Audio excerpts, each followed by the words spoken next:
தோழர்களுக்கு வணக்கம். SI psychology series கம்ப்ளீஷனில் type 25 பார்க்க போகிறோம். இது வந்து கடைசி டைப்பு. இதுவரை 24 டைப் பார்த்துருக்கோம். இது 25 டைப்பு. இதோட முடிஞ்சது. பாருங்க, கிவன் நம்பர் 8, 28, 116, 584 டேஷ். பாருங்க, 8க்கு 28 எப்படி எழுதலாம்னா இன்டூ 3 + 4. 24 + 4 28.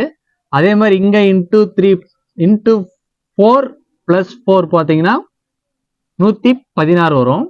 அடுத்து இதுக்கு இன்டூ 5 + 4 போட்டிங்கன்னா 580 + 4 584. அடுத்து என்ன வரும் பாருங்க, இன்டூ 3 + 4 இன்டூ 4 + 4 இன்டூ 5 + 4 அடுத்தது இன்டூ 6 + 4 584 இன்டூ 6 பார்த்தீங்க அப்படின்னா 3504 வரும். ப்ளஸ் 4 போட்டிங்கன்னா 3508. Answer option D 3508.